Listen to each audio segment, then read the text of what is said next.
Universitário Univag. Empreendedorismo. Flávio, hoje o tema do nosso bate-papo são as questões jurídicas de constituição de uma empresa. E você trouxe um convidado mais do que especial, fazendo inclusive a nossa alegria aqui, nossa felicidade. Queria que você apresentasse aos nossos ouvintes o nosso convidado e desse a introdução ao nosso bate-papo. Maravilha, João. Bom, João, Júlio, ouvintes, a gente escolheu um tema hoje que é uma grande dor de microempreendedores, empreendedores em processo, né, de criação da empresa, ou é aquele que recém criou a empresa ali, que é a questão muito da formalização jurídica, da constituição da empresa. E para isso, eu trouxe aqui para falar conosco sobre o tema o professor Pedro Paulo Peixoto, né, advogado, professor no curso de Direito do Univag, né, sócio do escritório Peixoto e Sintra e presidente do IAMAT, que é o Instituto de Advogados Mato-Grossenses. Seja muito bem-vindo, Pedro Paulo. Mais uma vez agradeço e estou à disposição para falarmos um pouquinho sobre empreendedorismo. Pedro, vamos começar abordando a seguinte temática, né? A gente recebe, às vezes, até aqui na CBN, veio também lá no Univag, o microempreendedor, aquela pessoa que quer empreender, fala assim, mas aí, como é que eu faço, né? Como é que eu monto uma empresa? Então, eu queria começar por aí. Quais os principais tipos de empresa que um empreendedor pode abrir no Brasil? E qual a principal diferença entre esses tipos? Vamos lá. Hein, Flávio, eu gostaria de fazer até uma parte antes de a gente começar a falar, porque vai muito do que a gente vai dar continuidade nos nossos argumentos aqui. Porque o empreendedor é aquele que ele busca algo novo com a intenção de trazer resultado financeiro, resultado de produtos, serviços de forma diferente. Então, alguém que busca algo que ainda é novo para ele e acaba se arriscando, né? E quando você me traz essa questão do direito, como é que o direito recepciona esses empreendedores, lá a gente tem que começar a fazer uma diferenciação. E fazendo mais uma parte, além de advogado, sou administrador de empresas também. Tive essa primeira formação, então gosto muito de falar sobre o tema. É bom que tenha teoria e a prática, João. Teoria e prática, é isso que eu ia te falar, porque tem coisas que você acaba falando em sala de aula, que a doutrina traz, que a própria legislação traz, mas que a aplicação no dia a dia é um pouco diferente, né? Então, assim, eu tenho quem tem a coragem de empreender, mas essas pessoas precisam ter segurança para poder empreender. E dentro do direito nós temos um princípio denominado de segurança jurídica. Isso. E tem aquele que começa por necessidade, que é o empreendedorismo por necessidade, e aquilo cresce de uma tal forma que pode ser, né, uma empresa formal, né? E às vezes ele não tem essa consciência. Então você tem às vezes aquele cidadão que perdeu o emprego ou está em uma série de dificuldades e não tem outra alternativa e começa a empreender, né? Ou pega um microempreendedor que começa a vender produtos alimentícios e outras questões. Se ele vai bem naquilo, aquilo prospera. Só que aí chega um momento que você precisa formalizar, né? Até para ter o que você está falando, a segurança jurídica. Tem aquela célebre frase, né? São nas dificuldades que nascem as oportunidades. Então, às vezes, aquele cidadão ele encontra-se num momento de fragilidade, de dificuldade, e aí ele começa a empreender e muitas vezes, eu acredito que isso até é uma rotina, muitas vezes não dá o primeiro passo já trabalhando com a segurança jurídica. Uhum. Então, assim, para quem está do outro lado falando que de uma forma acadêmica, é fácil falar, é bom começar e começar organizado. Sim. Mas a gente sabe que nem sempre isso é possível.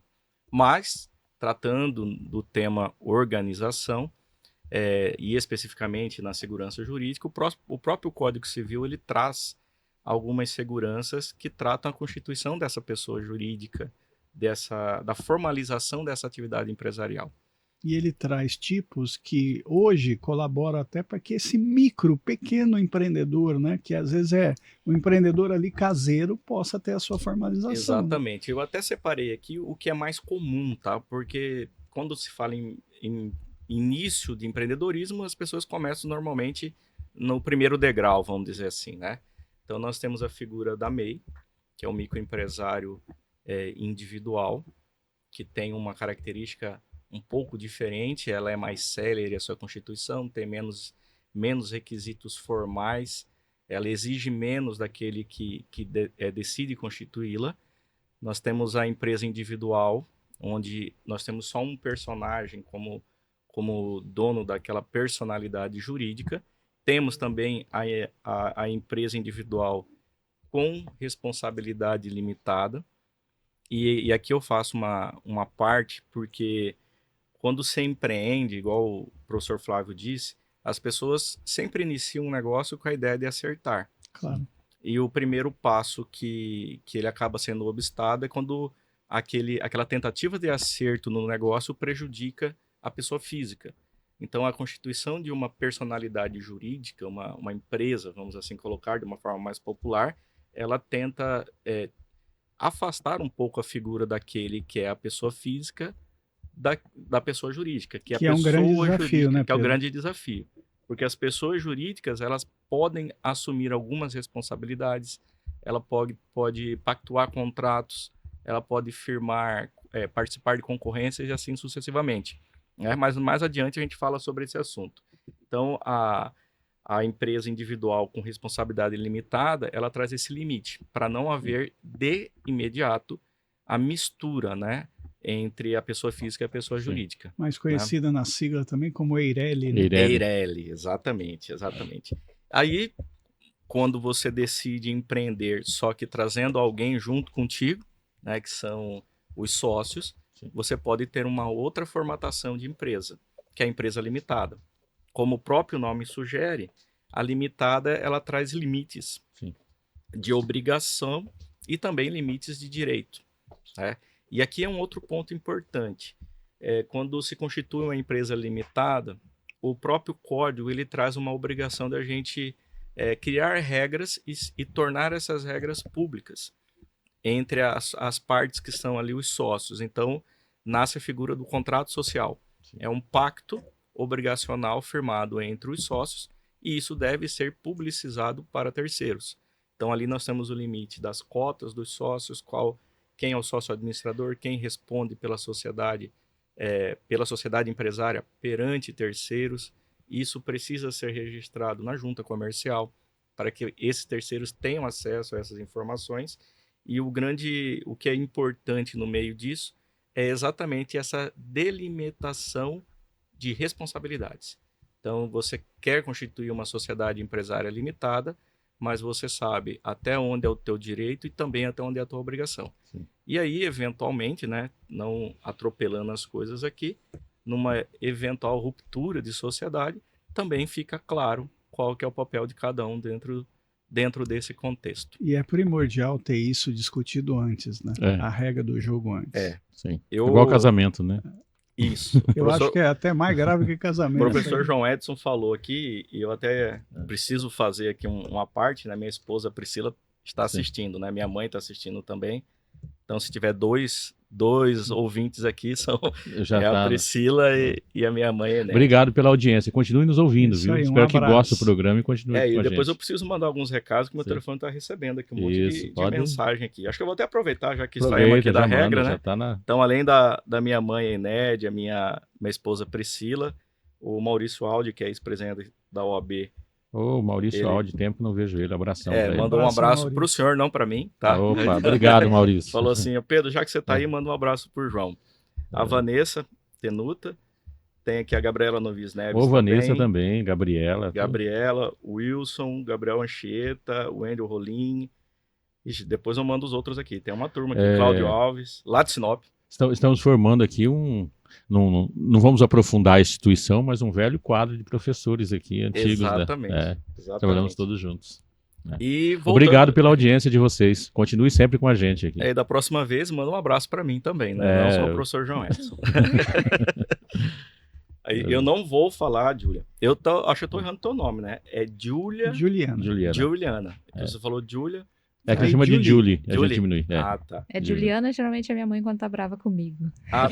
Então, como ninguém está bravo com você por hora, eu comecei a ficar um pouco incomodado contigo quando você tirou onda com o Flamengo. Sim. Eu sou flamenguista, já fiquei um pouquinho chateado, mas vou te chamar de Julie por enquanto. É. Mas eu tirei onda com o Flamengo? Ué, o Washington, O ele Washington. tava falando do Washington Tite. tirou.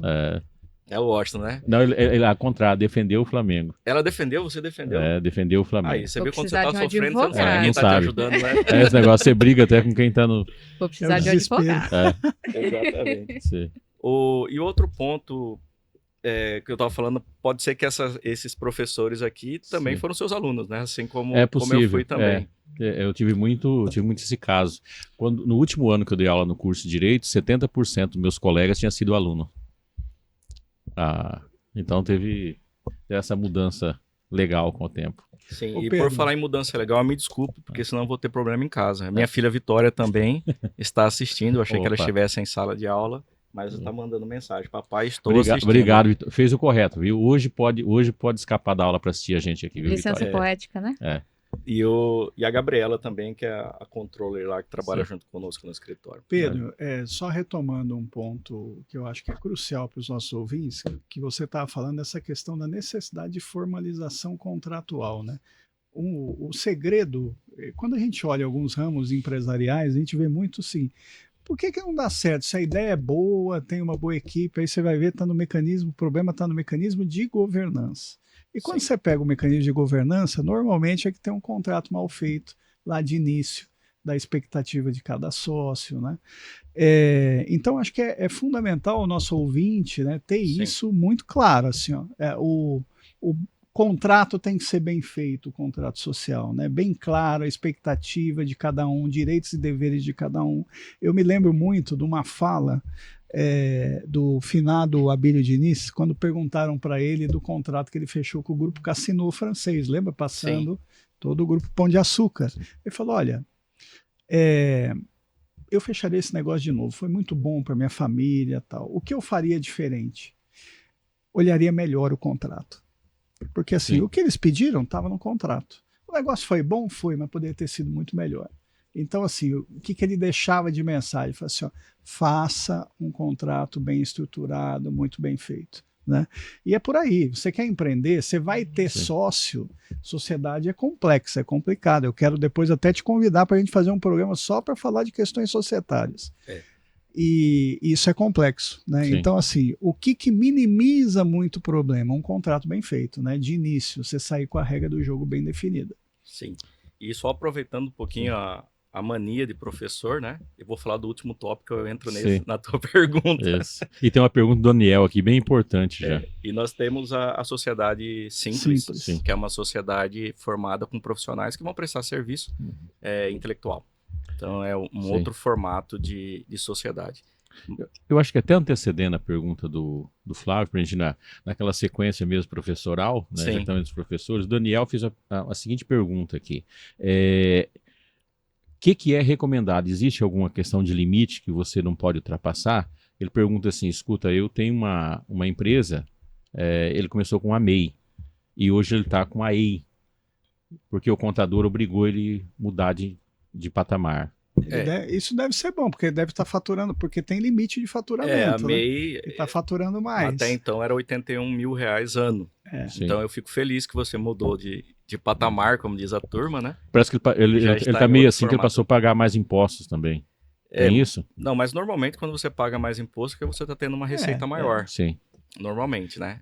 O 360 mil é pequena empresa? Então tem um escalonamento, né? Aí Que você- ontem nós que tem a entrevistamos forma aqui de- uma pessoa do Sebrae e eu me lembro que ele falou sobre esse 360 mil. Isso, aí alguns tem a escalonamentos. microempresa, a empresa de pequeno porte EPP, e assim, isso. assim Sim. sucessivamente. Aí a gente entra lá no direito tributário e é praticamente um Outro tema. outro Que é tema. tema para um que- outro programa, que é a um gente tema vai para outro fazer programa. também. Mas assim, Flávio, aproveitando a tua pergunta e também usando aqui a forma descontraída do professor João, ele falou que é quase igual a um casamento. Sim. E eu digo que se não é igual, é muito próximo de um casamento. E eu falo isso em casa, falo isso em sala de aula. Você tem que começar pensando como é que se eventualmente você for Isso. rescindir esse pacto Sim. social, né? Como é que isso vai se dar? Porque enquanto está andando tudo bem, as pessoas vão tendo a tolerância um pouco maior. na hora que começa a desandar, seja a parte financeira, ou seja a parte até da condução do negócio, aí começam os atritos, e aí quando o atrito começa, qual que é o primeiro socorro? Deixa eu ver o que o contrato social prevê. Sim. Aí você pega um contrato social mal elaborado, e aí a consequência disso é uma judicialização e às vezes é a perda de direitos. Então, normalmente, a nossa opinião em relação a isso, sempre lembrando que boa parte do brasileiro ele começa um negócio sem estar regularmente constituído como empresa, mas a sugestão é que se Sim. faça em formato de empresa, já com um contrato social sólido, colocando as obrigações dos sócios, quem vai representar a sociedade, qual capital está envolvido no meio disso, numa eventual dissolução, como é que vai ser feita a apuração do valor daquela cota, porque, não deu certo, a gente tem incompatibilidade aqui de pensamento, quero sair. Quanto que vale a minha parte? Se isso já tiver descrito numa regra, facilmente você consegue. Eu acho que você está falando é muito importante, né? Até para o nosso ouvinte gravar isso assim. Ó. O teu contrato tem que garantir que numa eventual saída ou numa eventual dissolução da sociedade, você consiga sair com tranquilidade, sem animosidade, sem briga. Né? Ou com o menor prejuízo possível. Ou com o menor prejuízo possível. E digo mais, eu estou falando no extremo de uma saída. E numa ampliação? Sim, também. Também você pode ter regras que diz, numa eventual ampliação do negócio, você terá que participar da seguinte forma, abrindo espaço para outros entrarem. Sim. Quando a regra ela é colocada de uma forma muito transparente, fica fácil para os personagens que participam dessa regra cumprir. E não tem, contra fatos e dados, nós não temos argumentos, né? Sim. Então é importante ter isso bem escrito. E o contrato, ele dificilmente você vai encontrar um contrato perfeito, porque ele serve, é como se fosse um retrato daquele momento da sociedade, mas ele pode ir sofrendo alterações até chegar no ponto ideal que você está vivenciando. É que muitas vezes o negócio pode começar num grupo de amigos ou até familiar, com mais pessoas trabalhando proporcionalmente ou desproporcionalmente junto, né? Mesmo no caso familiar, se recomenda um contrato? 2 irmãos, uma irmã, mãe? Principalmente. Porque tem sentimento no meio. Sim. Às vezes, a forma como você aborda o teu irmão, a tua irmã, ou teu pai, mãe, dependendo da forma como você aborda, o impacto é um pouco maior, como se fosse para um terceiro. Então, dentro das empresas que a gente chama até de empresas familiares, Sim. É bom já ter essas regras estabelecidas. E tem uma coisa que é interessante, né?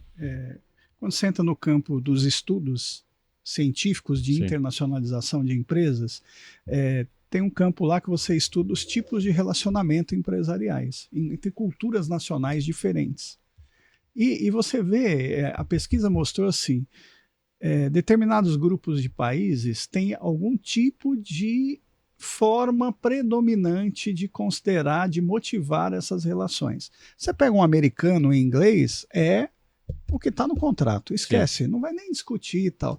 O brasileiro, o latino, entra uma questão do vínculo familiar, de amigo, né? Então o cara acaba... E isso é uma falha nossa, né? Porque a gente vai muitas vezes na confiança, na amizade, que tem uma relação, e deixa essa questão de lado. Esse é outro ponto. E a outra questão, os orientais. Por exemplo, você não entra na China sem uma recomendação, que é o guanxi. Né? O chinês tem lá o guanxi, que ele fala, João quer botar uma empresa aqui, aí o chinês fala lá, não, eu conheço o João. Agora, ai de vocês pisar na bola, porque ele vai em cima de você, como se ele fosse um avalista de reputação. Né? E essa característica latina, muito do sentimento, do emocional, às vezes prejudica essas questões, né, do que a gente está falando. Por quê? Porque a gente deixa no emocional e esquece o racional de lado, que é a questão contratual, de formalização. Perfeito.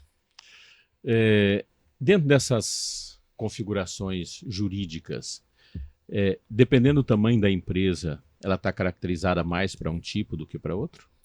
Sim. E aí aquela velha resposta quando você não tem a resposta ideal para dar, né? Depende. Sim. O advogado sempre, quando se depara com uma situação duvidosa, ele olha para o cliente e fala assim, depende. E aqui, literalmente, depende. Depende do tamanho que você quer começar. Sim. Então, por exemplo, né, colocando aqui só no campo da hipótese, você tem lá um início de atividade onde é só você não tem expectativa de quanto você vai faturar, por que não iniciar com uma MEI? Né? Uma empresa MEI. Porque aí você vai experimentando o mercado, né? Eu até andei lendo um pouquinho sobre o empreendedorismo, ele fala que você cria algo novo, Sim. e quando você cria algo novo, você precisa ser inserido no mercado. E para ser inserido no mercado, existem vários aspectos que envolvem isso. Então, esse risco de você ter uma tributação maior já desde o começo não é bom. Sim. Então, a recomendação, estou sozinho, vou enfrentar um mercado que já está posto e vou ter que competir bem, vamos começar devagar. Né? E, voltando, estou sozinho.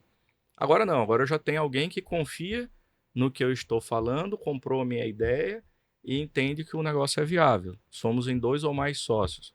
Aí você já pode marchar para um tipo diferente de sociedade. Sim. Aí nós vamos para a limitada, que aí vai estabelecer, como eu disse anteriormente, as regras que devem ser cumpridas dentro daquela relação entre os sócios e perante terceiros. Quem vai representar a empresa, o quanto nós temos de capital e assim sucessivamente. Pedro Paulo, e o risco da informalidade? Porque nós temos muitos ouvintes que muitas vezes aí nessa mudança de mercado ela vai para a informalidade. Existe um grande risco? Washington, estamos em tempo? É um minuto? Um minuto. Um minuto. Mas Não, você sabe então- que 1 minuto do Washington às vezes vira 20 segundos. Ele fez ontem com a então- Marcela. Ele tá com o Então histórico. nós não vamos correr esse risco, não. Essa pergunta é muito Essa importante. pergunta é importante e ela não é uma pergunta Não de é- resposta não de um vai minuto. responder. É bom que dá para eu ir pensando também, né? vamos ter um Isso foi intervalo uma aqui colinha pra- que me deram né? aqui. Washington, vamos aproveitar que já está faltando só uns 30 segundos. Vamos para o intervalo e já resolvemos essa questão. Já estamos de volta. E você que está aí nos ouvindo, se tiver pergunta, aproveita, manda rápido. Nós vamos ter mais um bloco ainda tratando sobre a questão jurídica das empresas. Só um minutinho, estaremos de volta. Vocês conhecem a Ariadne Grossi? É Grossi ou Grossi? Grossi. Grossi. Ariadne Gustavo Grossi. Abraço para a Ariadne. Gustavo Monteiro, Enio Pacheco e chegou uma nova agora, Diogo Pécora. O Diogo estava aqui antes da gente. Estava aqui já. A Roseli Frison Também o também. Luciano Ramalho e Oséias Nascimento. Abração, gente. Tem mais alguns, Pedro Paulo? E Acho Júlio que César, que mandou a Ô, hashtag Júlio aqui, César. né? O Júlio César está em Sinop, junto com o Dr. Cláudio Alves lá. Me Não, mandou o uma Júlio foto. César é nosso ouvinte goleiro. cativo. Ah, é o aqui. goleiro. sim. Não, então Goleiro. tá, porque me mandaram 2 Júlio aqui. Césars. 2, então são não, 2, Júlio né? César. Esse aqui é o craque da bola. É o craque? Esse outro não é craque, ele é jurista. É o craque do direito. É craque em direito eleitoral. Craque em direito eleitoral. Tem o Wilson Lima também, que pediu para colocar aqui o nome dele na lista. Eita, Maicon André e Diego Felipe Saldanha. Pronto. Isso, obrigado, gente. Continue sintonizado com a gente aqui. Pedro Paulo, nós vimos falar sobre a questão da informalidade, os riscos da informalidade. O risco da informalidade é você não conseguir exigir os seus direitos depois. Sim. Porque você leva algo, por exemplo, você pode prestar um serviço, vender um produto e não ter um contrato, como é que você consegue executar essa obrigação, né? Sim. Então você tem um pouco mais de dificuldade. Então a informalidade ela prejudica como um todo. Você vai ter dificuldade de contratar com empresas mais consolidadas. Limita o mercado já para você Limita também. o teu mercado, exatamente. Não pode contratar com órgãos públicos e assim sucessivamente. Então a formalidade é uma forma até de você mostrar que você existe Sim. dentro daquele ramo de atividade. Sem falar o conjunto de direitos que uma pessoa tem na informalidade, ela Ela perde. desaparece. Mas, Pedro, então assim, ó, pensando que eu tenho lá o nosso ouvinte que está começando, não vai ter sócio, vamos pensar na MEI então. Sim. Quais são os passos necessários para ele formalizar a abertura de uma MEI? Aí nesse ponto aqui eu vou ser mais taxativo, menos explicativo, para aqueles roles que estão na própria Passa lei, o né? Sim. tutorial aí da coisa para Exatamente. gente. Primeiro, ter uma atividade considerada como lícita, né? É muito importante isso ser colocado. E no próprio site do governo, no governo, ele tem uma lista de atividades que se encaixam como MEI. Então, dependendo da atividade que você quer desenvolver, você vai lá, olha, opa, encaixou isso aqui, eu quero desenvolver esse tipo de atividade empresarial. Isso é importante, não Isso é qualquer atividade Não é que pode qualquer se enquadrar atividade. como MEI. Então, ali tem uma lista enorme que eu Se não me não me arrisco a engano, dizer todas. se não me engano, por exemplo, que é uma das minhas áreas, Consultoria, consultoria não não entra pode. como MEI. Não entra. É. Então, esse é um ponto. Segundo ponto, o faturamento. Você não pode ter um faturamento que ultrapasse R$ 81 mil, e isso vai sendo adequado de acordo 81 mil ano. ano. Sim. E isso vai sendo adequado conforme o governo entende que pode ser alterado. Sim. Então, você faz um cadastro prévio lá no próprio site Gov.br, ele ajuda, tem um passo a passo muito bom, muito interessante, é de fácil entendimento. Lá você se cadastra, lá você fala a atividade que você vai desenvolver, o valor eu já disse, e aí você cria como se fosse uma identidade digital, né, que a gente chama de certificado digital. E aí, a atividade, vamos pensar no KNAI, ele pode ter um KNAI principal e secundários, né? isso, KNAI é o Cadastro Nacional de Atividade Econômica. exatamente. Já entrando na parte teórica, né? Porque toda vez, eu quero desenvolver uma atividade. Voltando um pouquinho lá no contrato social, estou saindo um pouquinho da MEI, mas só para exemplificar. Lá no contrato social eu falo, olha, essa empresa que está sendo constituída, ela vai atuar nas atividades tais. A atividade principal é essa, e nós temos atividades que a gente pode vir a desenvolver, que são chamadas de atividades secundárias. Isso precisa ser cadastrado nos órgãos de controle, que aí eu vou colocar tanto a Junta quanto a Receita Federal, e lá na Receita Federal tem um cadastro de atividade, que é o chamado CNAE, Cadastro Nacional de Atividades Empresariais. E lá você fala todas as atividades que a sua empresa pode desenvolver. Aqui no MEI, né, na característica de MEI, eu tenho essa mesma situação. Eu tenho uma atividade tida como principal, a minha principal atividade, e tenho atividades secundárias, que eu posso vir desenvolver. Então, esse também é um requisito e um direito que acaba tendo o empresário MEI nesse contexto. E aí a razão social é o nome dele, né? No caso da MEI. A razão social é o nome dele, exatamente. Não pode ter uma fantasia, é a razão social. É a razão social, exatamente. Então, em regra, essas são as regras. A empresa é o CPF. Não, o nome a empresa do CPF. tem Ela tem um cadastro específico. Mas por exemplo, nome você, Flávio Sim. Henrique dos Santos Fogel MEI. Entendeu? Entendi. Exatamente. Nesse caso, ele faz tudo direto pelo portal ou ele precisa ter um escritório de contabilidade, alguma coisa? Aqui ele tem a oportunidade de fazer tudo no portal. Tudo no portal. E aí já é uma dica que a gente acaba se sentindo obrigado a falar. Iniciando uma atividade, é sempre bom você buscar um amparo técnico. É bom buscar um amparo técnico, por quê? Porque o contabilista, ele tem todos os conhecimentos necessários para te orientar se a sua tributação está correta, se eventualmente você precisa fazer uma declaração ou outra. Então, por mais que se coloca de uma maneira dispensável, eu entendo que essa figura ela é fundamental, né? Assim como o advogado também, para ditar as regras que são necessárias para essa convivência desse novo personagem de mercado. Até onde é que ele pode ir, onde é que ele não pode, se ele for aqui, ele vai ter que tipo de prejuízo. Então é mais a título de orientação, acho que é interessante ter. A gente enquadra isso como um custo, mas em termos de você ter tranquilidade é um investimento, né? Eu acredito muito que seja investimento, né? O empresário brasileiro ele começou a mudar muito, professor Flávio, e a gente vem se deparando com empresários que estão muito mais preocupados em ter segurança nas atividades, mesmo que isso tenha um dispêndio de valor, do que correr riscos. Exatamente. Né? Desde o risco financeiro, chegando até no risco reputacional. Será que essa atividade que eu vou desenvolver... Risco de imagem, né? Risco de tem imagem. Hoje ideia, risco de compliance, risco de preço, risco de default financeiro, né? E aí, porque risco a gente sempre vai correr. Sim. Só que o risco tem que ser gerenciado, né? Exatamente. E a boa gestão de risco, você vai querer fazer o quê? Mitigar esse risco. E aí o profissional técnico ajuda muito nisso. Né? Exatamente. A ideia de mitigar o risco é falar, olha, até que eu consigo ir. Daqui para cá eu entro num caminho amarelo e eu posso chegar no vermelho. E o técnico, né, o profissional, ele vai te orientar. Aqui você pode correr um risco maior. Aí vai da decisão empresarial também. Vai de decisão para ver se quer correr o risco ou não. Vamos pensar ainda na MEI. Quais os custos que ele tem para fazer esse processo? Então, eu peguei aqui no próprio site, o custo ele é mínimo. Então, eu acho que dá até para se desconsiderar o custo, porque há um incentivo para que as pessoas Sim.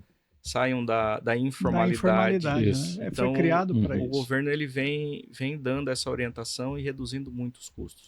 Eu recebi uma mensagem aqui. Eu não sei se o nome da pessoa é Pedro Paulo ou ele está fazendo uma pergunta para Pedro Paulo. Só apareceu, não tem o nome aqui. Não tem foto, não tem nada. Não tem. É um anônimo. Isso. Mas a pergunta é interessante, é o seguinte. Ele disse que tinha uma MEI e com o tempo ele deixou ela e foi para uma limitada com mais pessoas. E agora ele está tendo problema jurídico com a MEI. Mas ela tem que fechar, né? Porque ele não pode participar de uma outra sociedade tendo uma MEI. Sim. Então, um dos requisitos Então é é isso. que ele baixe essa empresa. E os processos de baixa de empresa é simples? Aí eu preciso de um contabilista. Teoricamente é simples. Já foi muito mais complicado. Quem fez a Hoje- pergunta é o Reinaldo. A pergunta é o Pedro Paulo, é que não apareceu É o o Reinaldo Reinaldo. aqui antes, tá? Reinaldo, está respondido a questão. Artilheiro do Você- Atlético Mineiro. Você tem que fechar Sim. a sua MEI, né? Aliás, essa é uma questão, né? Se a pessoa tem uma empresa e de repente não deu certo, não é só ir para casa, não, né? Não, ele precisa Não, cumprir as formalidades. fechar. Lá no direito, indo um pouquinho mais lá no fundo mesmo, nós temos lá na própria Constituição o princípio da publicidade, né? Sim. Então, todos os atos que eu faço que são legais, eles devem ser públicos. Então, ele tem que publicizar também que ele encerrou essa empresa. Até por questão tributária, né? Senão a empresa vai continuar rodando. Continua você tendo vai- obrigações Sim. e lá na frente ele sofre uma Que cobrança e deve, não ser sabe o o que, porquê. deve ter o que está acontecendo com o Reinaldo Pode agora. ser, pode né? ser. Tendo problema em Eu relação já a vi isso. situação, professor, que não existe a finalização. Vou colocar de uma forma mais popular, né? Não se encerra a empresa de forma adequada e o Estado ele coloca para que a empresa tenha algumas obrigações tributárias, Sim. seja ela principal ou acessória. A principal é você recolher o tributo, a acessória é você fazer uma declaração, você emitir alguma informação. Sim. Então ele fecha, não tem mais nenhuma atividade, não movimenta, mas as obrigações continuam. Porque por Estado ela ainda existe. Sim. E quando você não cumpre as obrigações acessórias, vem multa. Aí passado um tempo, fala, ó, chegou multa, para mim não sei do que é. Deixou de cumprir a obrigação acessória. Dentro desse campo, Pedro Paulo, quais são as maiores dificuldades jurídicas que os empreendedores enfrentam ao iniciar um negócio? Primeiro, é uma pergunta que é até difícil de responder sem entrar em outros campos, né? Qual que são as principais dificuldades? Quando você formaliza uma sociedade empresária, e a gente falou sobre isso no início, você contrai várias obrigações. Sim. Automaticamente, aquele empresário, vou colocar de forma genérica o empresário, ele precisa saber, além do negócio, ele precisa saber do mercado que ele vai enfrentar. Em algumas situações, ele precisa entender o mercado externo, tem que ficar preocupado com o câmbio e assim sucessivamente. Fora isso, existe uma preocupação também com o direito do consumidor, que em algum momento ele vai se deparar com alguém que vai consumir aquele produto, né? Sim. E ele precisa respeitar essa regra. Por isso que eu sempre digo que é importante ter um profissional orientando. Ele tem que entender do direito societário, que ele pode ter um enfrentamento dentro dessa seara jurídica. Ele precisa entender também do direito tributário e assim sucessivamente. Então perceba que o empresário ele não tem uma vida tão simples, né? Ele precisa entender do negócio dele, ele precisa ter acesso financeiro a bancos, para poder distribuir esses produtos eventualmente, para comercializar, e além disso as regras legais, né? Que envolvem várias áreas do direito. Então não é uma atividade simples. Então, na minha concepção, as principais dificuldades é conseguir se adaptar a todo esse cenário, tendo um bom conhecimento sobre todos esses temas. E aqui vai uma experiência minha, até porque eu lido bastante no setor público. Uma das coisas que quebra empresas e quebra muitas pessoas é a questão do setor público. Porque a forma de tributação e a forma de arrecadação, ela é complexa. Eu já vi casos, e até já passei por essa situação, né? Principalmente em regime de final de mandatos, de poderes constituídos, né? Onde você presta um serviço e aí você tem uma data para expedir essa nota. Você vai expedir essa nota. Para expedir a nota, você tem que pagar o imposto, só que você ainda não recebeu. E não significa que você vai receber.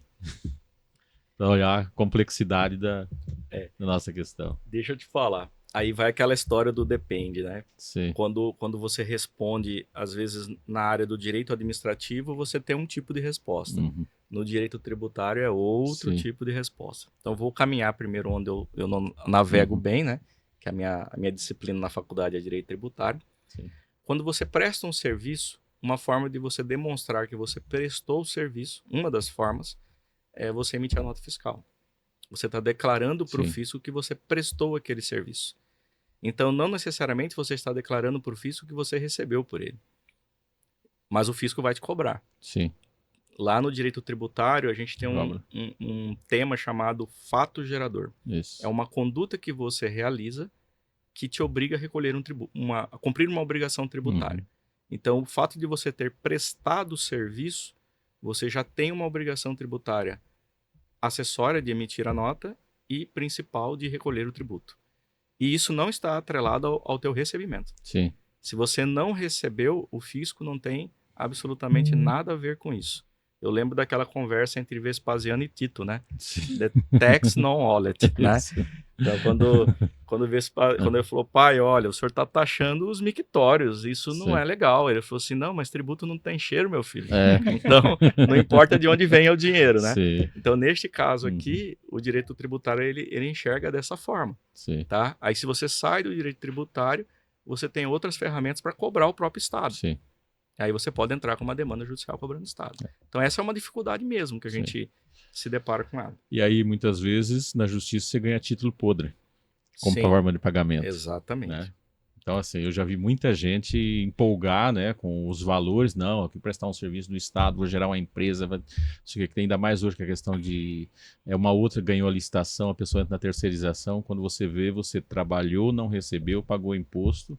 E aí, para você receber os mecanismos, muitas vezes você morre primeiro do que Quebra. o recebimento. E Quebra. tem uma E aí você parêmia que é... judicializa, vai ganhar precatório, os seus filhos, seus netos vão E tem receber. uma parêmia que sempre colocam no meio disso, como uma forma de justificar, é o risco da atividade empresarial. Exato. Por isso que não é fácil hoje você ter uma atividade empresarial. Pedro, nós falamos de riscos, né, para o empreendedor, mas como que a sociedade, a legislação brasileira, né, o arcabouço legal brasileiro pode proteger os empreendedores nesses direitos legais básicos em relação a essas dificuldades?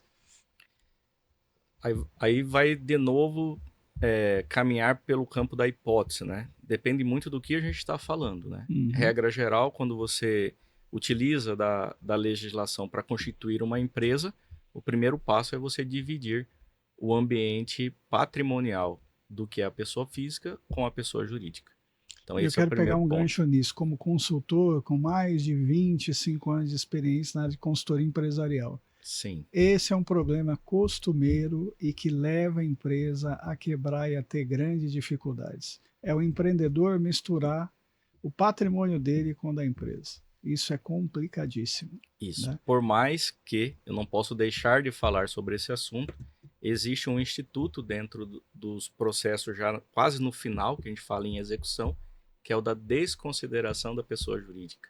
Então, chega no momento da execução e não se encontra patrimônio na pessoa jurídica, desconsidera essa pessoa jurídica e alcança o bem dos sócios. Alguns chamam esse instituto de despersonalização. Ou seja, E eu não estou nem despersonaliza a falando do pessoa jurídica. momento que chega assim para, olha, executar. Estou falando na gestão No mesmo. começo, sim. A parte da gestão fica extremamente comprometida com isso. Aí eu vou aproveitar a tua fala. Quando... Eu não sei se o senhor falou isso no ar ou fora do ar. Agora, se for fora do ar, acabei de contar o segredo, né? O senhor disse que existe uma diferença de comportamento entre o empresário americano, que ele é um pouco mais frio, né? Sim. É isso aqui que eu combinei, é isso o aqui. contrato. Ah, por lá alguém teve um problema, mas o problema não é meu, é seu, eu quero que seja Tá cumprido aqui na contrato, regra. é isso. Né? O latino não. O latino ele já envolve a emoção. Então, se for preciso ele lançar a mão de um patrimônio pessoal para colocar no negócio e fazer a coisa acontecer, ele vai fazer. Né? E isso acontece muito. Então, ter essa frieza negocial não é fácil. Racionalidade negocial. É o nome Exatamente, disso. racionalidade. A Débora mandou uma pergunta aqui. Aliás, ela está fazendo uma consultoria aqui, Débora, mas vamos lá tentar te ajudar. É o seguinte, ela é costureira, ela sempre costurou, e agora ela aumentou o serviço, então ela está terceirizando pessoas que trabalham. Eu entendi que ela está terceirizando, que ela tem gente que ela ela pega, passa o serviço, mas ela é responsável. Ela está perguntando se nesse caso é interessante ela constituir uma empresa. Acredito que é importante. Aí precisamos saber o caso concreto, né? Sim. Mas teoricamente ela acaba sendo alguém que atrai uma prestação de serviço. É que a gente chama no ramo têxtil de faccionismo. Pelo que eu entendi, se não for, Débora, pode mandar mensagem de novo. Eu entendi o seguinte, ela era uma costureira, construía para a vizinha, para o pessoal que conhecia, para os conhecidos, e aumentou muito o serviço. Então, tem pessoas hoje que ela pega o serviço, ela passa para a pessoa volta para ela e ela paga essa pessoa. Sim. Mas ela não é uma empresa, não é nada. Ela quer saber se é importante nesse momento que ela tem. Tá. Eu entendi de forma diversa a pergunta. Mas vamos lá. Primeiro passo. É importante que ela formalize essa relação, porque, pelo que eu percebi, até a receita dela aumentou, Sim. né? Então, se aumentou a receita, ela ainda responde essa receita como pessoa física perante a Receita Federal, ela vai recolher os tributos como pessoa física. Sim. A tributação é maior. Se ela formalizar isso numa empresa, vou aqui colocar de forma muito... Tô chutando, né? Que seja o caso de uma MEI, ela consegue ter uma redução de carga tributária enorme. Então, só aí ela tem uma economia tributária que é considerável. Fora isso, essas terceiras pessoas que prestam serviço para ela, é interessante também que ela realize aqui um contrato de prestação de serviço para colocar as obrigações que as pessoas devem cumprir, se eventualmente não cumprirem, como é que ela vai executar, e também orientar essas pessoas a constituir uma empresa também. Então, acho que nós temos duas respostas aqui. Em relação a ela, formalize que de cara ela já tem aqui uma diminuição da carga tributária. Benefício tributário. De cara e com a empresa formalizada, é primordial que ela faça esse contrato de prestação de serviço com os terceiros para não configurar vínculo, né? Também. Porque senão pode ter característica empregatícia. Então, assim, viu como a vida do empresário não é fácil? Né? Então, Débora, não é só costurar, não. Precisa... Isso. Então, o que eu sugiro é que você continue costurando muito, mas que tenha uma segurança jurídica na sua atividade. Que você prospere mais. Ela não falou quem que é as pessoas que... Ela só disse que é isso mesmo que eu expliquei. Falou que é igual se explicou mesmo. Pode ser alguém da família, pode ser alguém que não seja, pode ser alguém que mais tarde possa... porque tem uma questão aí, a questão da costura, né? A pessoa pode se machucar trabalhando. Também. Mas isso que o Pedro falou, nesse exemplo, é muito importante a gente reforçar. Porque o brasileiro, de uma forma geral, aquele que está na informalidade, ele acha que com a empresa vai ter muito mais custo. Mas no caso da MEI, ele tem um benefício tributário danado, né? Ele vai acabar tendo até uma tributação menor nisso. E assim, senso comum, a população, né, que se enquadra nisso não sabe. E tem também a questão do empreendedorismo por necessidade, a pessoa nem percebeu o quanto ela cresceu e precisa se formalizar também, né? Exato. Júlio, isso é importante, porque as pessoas começam a trabalhar, e eu sempre me deparo com profissionais autônomos. Na sua área, profissional liberal. A minha preocupação é trabalhar. Fez tudo bem, eu sei que você está trabalhando, está prosperando, mas por que não formalizar esse seu trabalho numa pessoa jurídica, onde você vai ter uma carga tributária menor? Profissionais da saúde, advogados, se formam, começam a trabalhar. Só que assim, prospera, e aí? Aí você tem que ter uma empresa, tem que estar formalizado, organização, né? Acontece muito. E tem uma questão, né?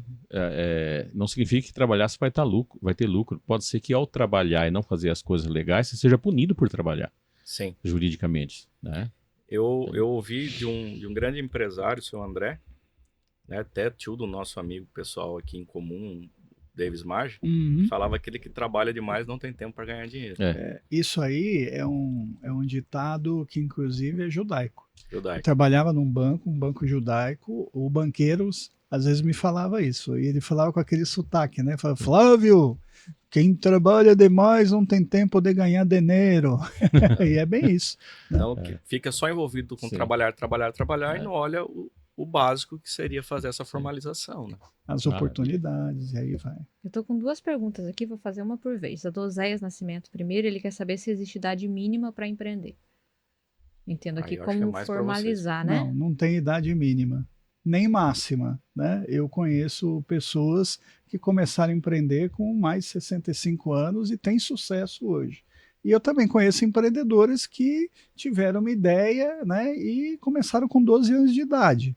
A formalização é mais complexa, né, Pedro? Sim. Até você tem que fazer emancipação. Foi o caso desse garoto. O pai dele é só o John Kepler, né, que é um dos grandes nomes do empreendedorismo, do Venture Capital. Então, ele já tinha na veia isso, mas o pai emancipou, montou lá a empresa. E o menino tinha lá um negócio que era do quê? Ele fez um aplicativo que ele viu a dor na escola do trabalho que era conseguir comprar as listas escolares no início do ano, né? Ele fez um aplicativo onde ele congregava papelarias, esse tipo de coisa, e as pessoas assinavam lá o aplicativo dele para já pedir ali e chegava em casa o material todo. E ele ganhou dinheiro com isso, né? 12 anos quando ele começou. Tem essas crianças do TikTok também, né? Elas, para fechar parceria, elas configuram. Você formam tem uma empresa, monetizam, você tem casos também de jovens, muito jovens, empreendedores adolescentes que montam um aplicativo. O jovem começa a dominar a questão de programação, monta o aplicativo e ganha dinheiro com isso, né? E não é maior de idade. Sim. A outra pergunta é do Diego Felipe Saldanha. Ele quer saber se psicólogo clínica pode ser enquadrado como MEI. Ele vai entrar como sociedade de serviço. SS, né? Vai ser SS.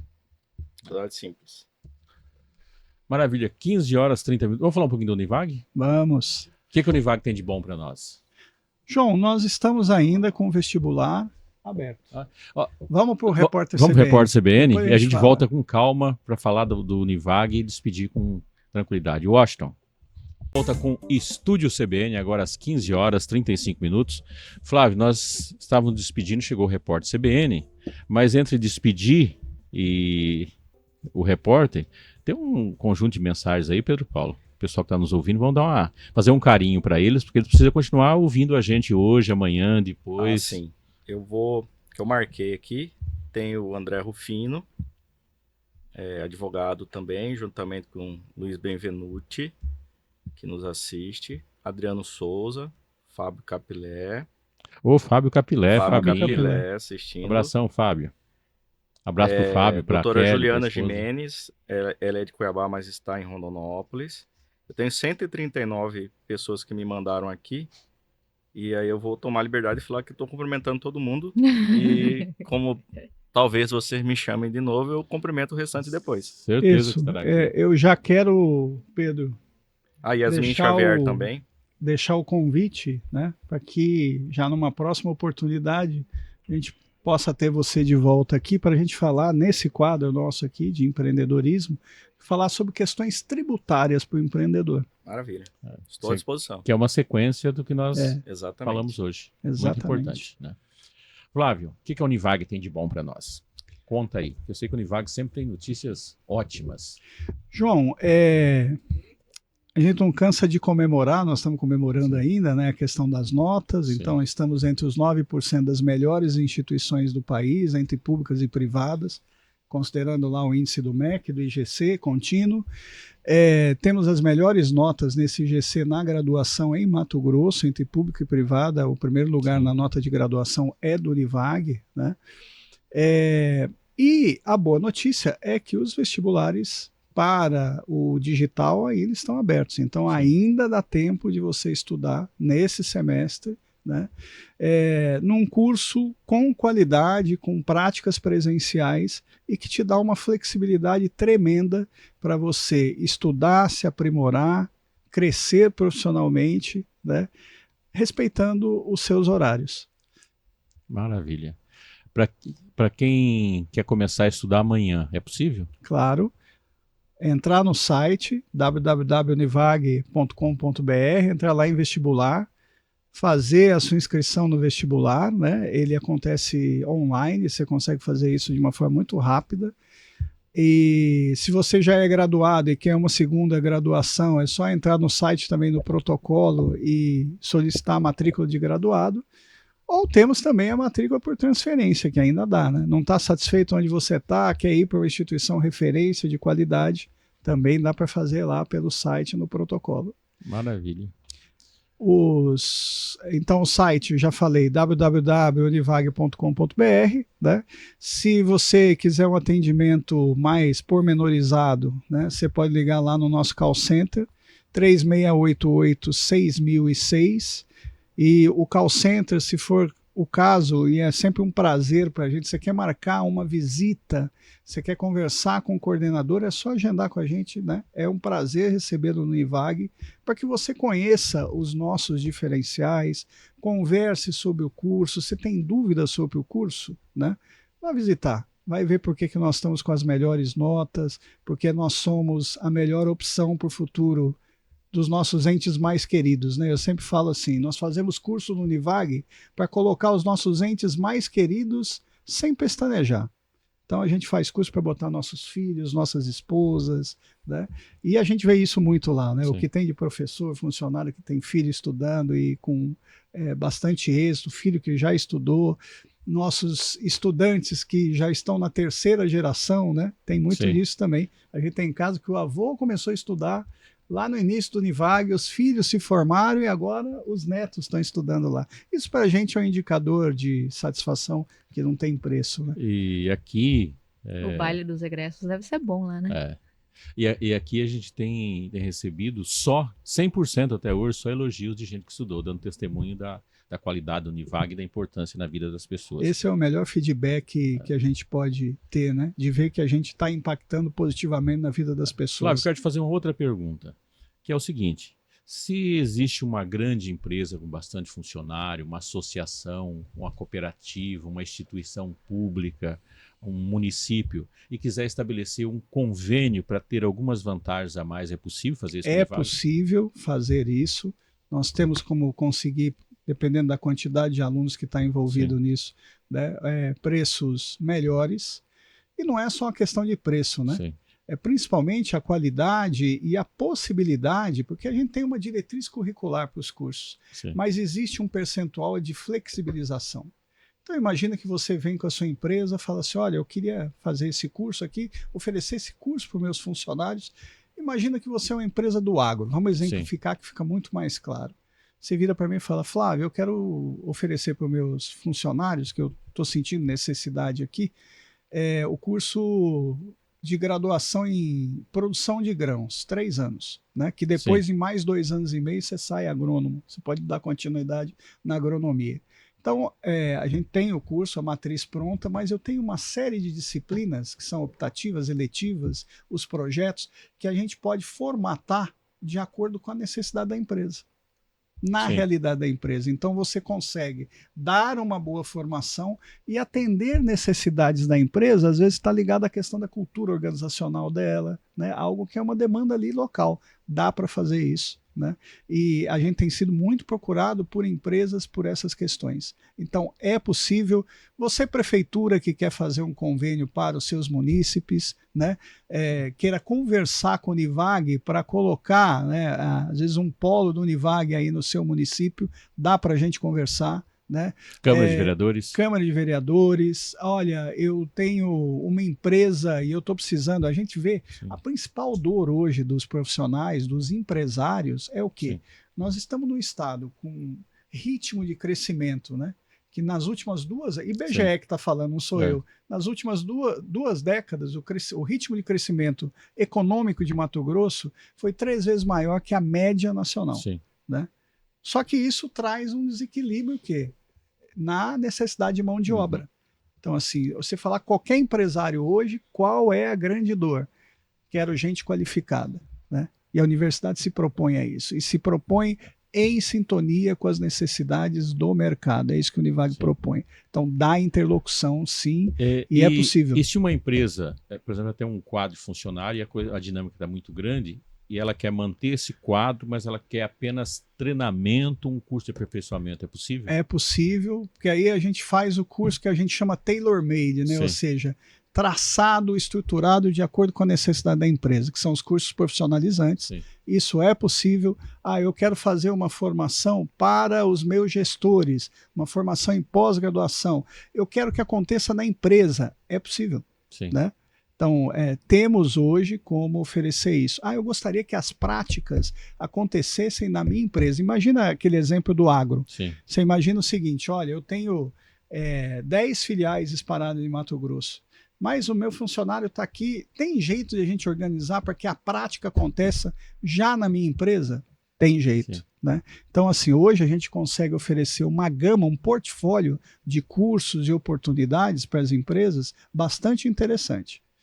Maravilha. Chegou uma mensagem aqui do seu Pinheiro, ele disse, boa tarde, olha, eu não sou aluno, sou só ouvinte da CBN, mas conheci a instalação da Univag e olha, não é querer falar, os alunos lá são bem capacitados, fui em uma área lá e vi como funciona, é de outro mundo, parabéns. Obrigado, seu Pinheiro, obrigado pelo feedback, seja sempre bem-vindo ao Univag. Seu Pinheiro, que é nosso ouvinte aqui sempre. E não é só um ouvinte da CBN, é o ouvinte. Pedro Paulo, prazer enorme te reencontrar, ter você aqui. E espero que essa seja a primeira de muitos encontros aqui na CBN. De igual forma, agradeço, como eu fiz no começo, e foi uma satisfação ter 2 professores aqui debatendo e a Julie, né, ela nos dando esse suporte. E eu queria fazer aqui mais uma manifestação que de ontem para hoje, lá em casa, as crianças resolveram nos provocar em relação ao que vem acontecendo no Sul, né? Sim. E a gente vem separando roupas para poder entregar para encaminhar para as pessoas lá do Sul. Então eu queria convocar aqueles que estão ouvindo a fazer essa separação. Sim. Pelo que eu sei, no aeroporto está se as empresas aéreas estão recebendo para já mandar, né, gratuitamente. Inclusive a gente está também, Pedro, com uma campanha no Univag para isso, né? Já chegamos ontem a levar materiais já arrecadados para o sul do país, e essa é uma hora de fraternidade e mobilização, né? Somos todos brasileiros. Exatamente. Então fazer essa convocação, porque realmente lá a coisa não está boa e é preciso união agora e empatia para poder superar essa... E lembrando, nosso ouvinte, falando sempre de locais seguros. Eu quero aproveitar que nós estamos falando desse assunto, até para a gente depois não precisar voltar nele. O CTG Querência Velha, né? Vai ter agora no domingo o famoso Costelão do Dia das Mães, que é a promoção do CTG junto com 2 lojas maçônicas, né? A Cássia da Amizade e Cavaleiros do Planalto Ipiranga. Nessa oportunidade, as pessoas podem levar até lá também as suas doações, que vai sair os caminhões de lá, de repente quem vai lá almoçar, tá? E esse almoço do Costelão, ele ainda tem boa parte da renda, né? Ela é destinada a projetos de filantropia do Rick Matt Schneider, que trata crianças com que é uma instituição que trata na saúde, exato, né? Lábios leporinos, pé torto, espinha bífida, queimados, especialmente faz um de trabalho criança. muito bonito, gratuito, exatamente, de tratar essas crianças e jovens que têm esses problemas congênitos. Então tá aí para todo mundo ser solidário, existe oportunidade, instituições sérias, não precisa ficar correndo risco de... Né? Então, eu quero deixar inclusive o Univag à disposição como ponto de coleta também, porque nós estamos fazendo essas coletas e levando ao aeroporto. Maravilha. Flávio, obrigado. Até a próxima quarta. Eu que agradeço mais uma vez, João, aos nossos ouvintes, uma excelente tarde e mais uma metade de semana aí muito abençoada, né? Sempre muito bom estar aqui com vocês. Até a próxima semana.